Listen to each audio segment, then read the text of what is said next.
In today's video, we are going to be going step by step through how I'm going to be painting up this rock crawler body.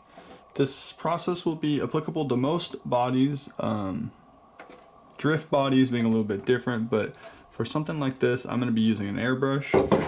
I have the window mask right here for it. These came cut out with it. Here is the body part number. It's a pretty common style right now in the rock crawler scene. I bought some mask because I was hoping to match my body that we currently have that I actually got used, but this one's going to be for my girlfriend. So we're trying to do some new colorways on them. So I wanted to get some flames to match what was on my original one right here. This one came out really good. This is done by the guy that I bought the car from. Just a cool style. It was a fun idea. So we're going to try to do that with some different colors. But these masks that I bought weren't going to work. Here is what they looked like. And as you can tell, they're really, really massive. So I went on my Cricut and I actually printed out some masks that are going to be the right size. Made a couple sheets in a couple different colors. But these actually match up much closer to the size of these flames. So we're going to be testing that. But I'm going to start with what you would normally start with would be trimming the body. So go ahead and do that. Trim your body up first. That's the first step. Take your time. There's no reason to rush. This body was actually really easy to trim just because all the lines are pretty straight and the circles for the wheel wells are pretty flat. There's not a lot to them. So this was pretty simple. My kitchen and I'm about to wash this thing. Like I said, I'm going to use some simple green. I've never had an issue with using that. I do have some dish soap. Could use some of this, but it's all scented stuff. I really don't want to use the scented stuff. So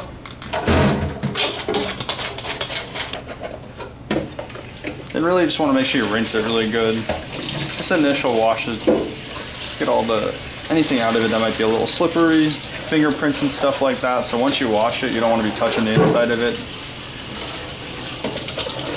Or if you do, take a little rubbing alcohol and wash it, or just clean out where you touched it at.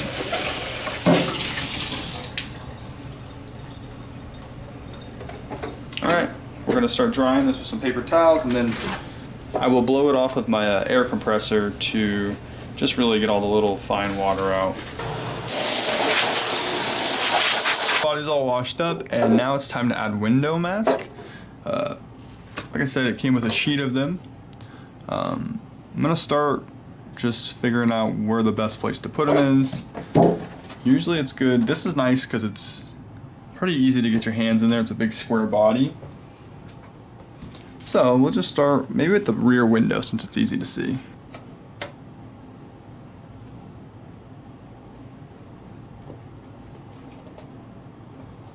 Let's see where that sits. Okay. Alright, I'll take that. That looks pretty good right there. I like that. Pressed all the way out. Yeah, that's perfect. Okay. Now make sure you go through and hit all the edges with like your fingernail and just press them down so that you don't have paint bleed through when you are spraying it. You will have to come back through here with a paper towel or something just to wipe off your fingerprints and stuff too from doing all this work. Okay. Looks good right there. Having a little light from behind too does help. Kind of see where you're working with it. Check all your lines, check all your work.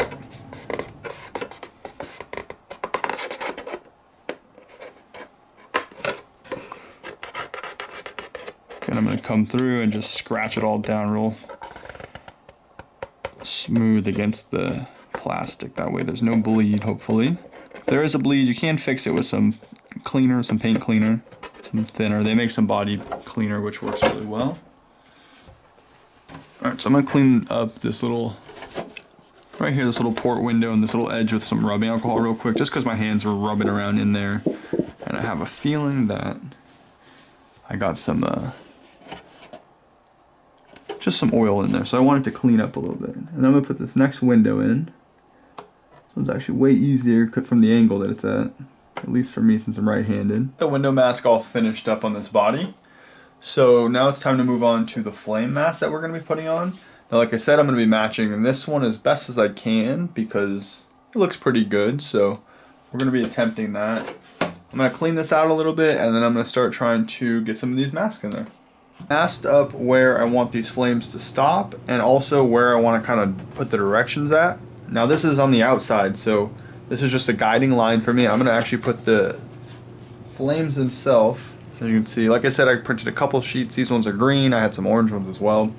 I'm going to use these guides to kind of figure out how far up I would like to put these inside the body. So I'm going to work on that and I will show you what it looks like once I get a couple of them in and then maybe the process of installing one or two of them. So I'll check back in a second after I kind of play with it and figure it back out.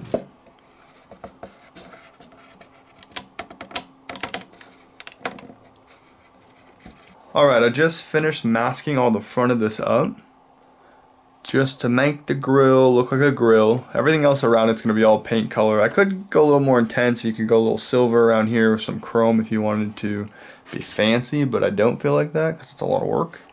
And this is going to look sick and it's going to just be made to drive with. So our flames are done. I got that done. I did a couple little swoops. Added some little mask up here to just kind of help fill it in. That way it doesn't look too choppy at all. Kept it a little bit simpler than the last design, but I also think it looks a little bit cleaner too. So we're going to just attempt it and see how it goes. I'm going to throw my first layer of paint on. I will be starting with, what is it, the lavender? Yeah, like our lavender purple that we've made. That's kind of like our custom purple. Okay, I'm out in my garage. Got the body all ready to go. My little paint booth set up. I got a little filter on here. It's actually got a fan sucking all the air out into the filter, so like a secondary one to kind of protect me and keep everything clean. Just like a little Amazon paint booth. This thing's really cool though. It's been working out really good for the last, like, how long? I don't know. I probably had it for about a year now, I'd say. And it's been working out really well. So we're going to get into it, start getting our first coats of paint on. We're starting with this one right here. This is going to be our light purple. That is going to be the main big body color for the whole thing. It's going to be a cool look. Going to start with a light dust coat. I'm going to let it dry and then I'm going to come back through and start my full coats of it. What this is too, let me tell you what it is. It is a combination of these things. It is a pearlized purple from Createx. Hopefully it'll zoom in on that. There you go. Pearlized airbrush colors. Right there, pearl plum. It's mixed with this pearl white. There you go, pearl white. I got a big bottle of this. I use a lot of that. It is then reduced as much as I need it to be with the reducer, this 4011. Up to 10%. I don't know. I've seen guys go higher too. And then this is what you should really look into. Do some research on. There's some good videos on it. This helps it stick to the plastic better, which would prevent it from peeling or flaking off later down the road. So this is it's like a bonding agent. It's also a clear in a sense, but you know, since it's behind and mixed in with your paints, it actually helps it flow and bond better to the plastic. So that's important. Don't forget that. Honestly, do some research. There's Createx does a whole line of videos on all their stuff, and I know there's some guys in the RC world that have gone in and done a lot of testing on what is it, the Lexan plastic.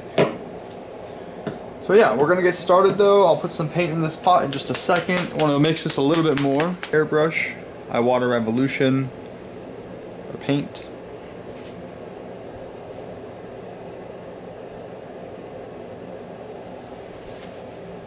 Paint looks like it's a good consistency.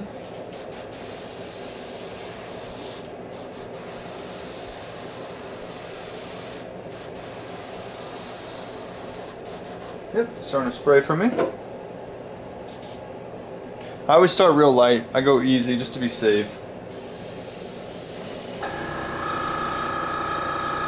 My first little dust coat's on. As you can see, there's a nice little tint of purple to it. This has been drying for a couple minutes. I hit it with a little bit of heat with a heat gun just a little bit. I'm still not comfortable with doing too much of that. I'm still learning that process. But it's going pretty good. I'm gonna start working on my main coat now. I'm gonna start just layering up. Okay, I'm about 2 coats in. I still need to do at least 1 more coat to just get some of the little clear spots filled in, and then I'm gonna do some white backing behind that to make that purple really pop. And then I'm gonna come in and hit these with the dark purple. I'll peel all the mask off, dark purple, and then reback everything again with white to really make it all pop. It's starting to look good though. Pretty unique color. That's why I really like I like mixing up my own colors with the airbrush, because it really does just make it fun. No one else is really gonna have the exact same thing out on the trail, which is cool. And I ended up getting tired. I let this kind of sit overnight, which actually worked pretty well. I was gonna see, you could kind of tell. A little hard to tell, but I'm gonna use the sun to see what spots I still need to hit. You can kind of tell when you see where the light comes through a little bit more. So I'm gonna go through and hit those some more before I back this with white, just to give us a better chance of having a good color. Just finished backing it with white before I peel these stencils off. Now I did that so that when I go to spray this darker purple, it doesn't darken up all the purple around it. I'll just peel it off and it'll be a nice, even, light kind of custom purple, and then our darker purple will be just a nice, outstanding color there. So yeah, I'm gonna let this dry for a bit, but I am going to start peeling these stencils off. That is the next step, as you can kind of see. So here I am, I'm back in my room. I got my little picker from my Cricut, and I'm gonna start peeling some of these stencils out. I just want to show you guys kind of the start of it. The best way to do this, and if all goes the way we hope, it should be a nice, clean line that we're able to peel on these flames, kind of like so. Oh yeah, it looks great. Alright, I'm going to go through and peel all these. I got to be really careful, so I'm not going to show the whole process, but just go through and peel them one by one and get that all up cleanly, and then we'll move on to the next part of the painting process. All the flame mask peeled up. It looks pretty dang good. I took some Q-tips and a little bit of rubbing alcohol, and I just kind of cleaned out some of the little overspray marks on the inside of the paint around the flames. But so far it turned out really good. I think we're gonna go hit our main purple now.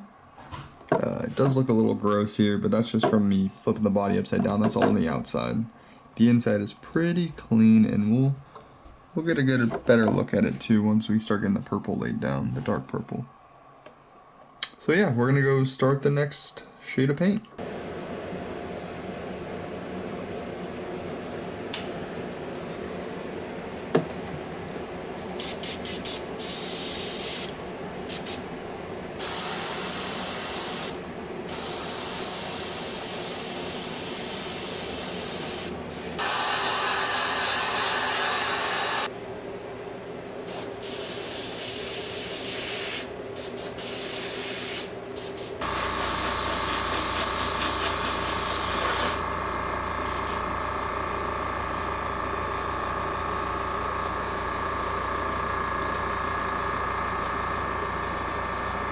Starting to look pretty good. Almost done. I got my purple, the darker purple, laid into it. Still got a little bit of the mask left over, so it looks a little dull, but once I pull that off, it'll be nice looking. I have a nice base coat of white on the entire body, which means it's almost doubled up on this side, and there's a single coat of white on all the front, so I'm gonna let it dry and hit another coat of white up here. So far though, we're doing really good. I did realize I forgot to cut body holes, so I'm gonna have to do some tricky stuff to make sure I don't make any mistakes, but we'll figure something out. I can use magnets and mess around with it that way. So we will keep it rolling. I will show you when this is completely finished and the mask is off. That way you can see how it looks and we can get a closer look at all the flames and all the detail. So thank you. Look at this thing. This thing is beautiful. Just pulled off the mask on it. I'm sorry, I pulled off the outer film, the protective film. See it in the sun, looks crazy. Colors just popping.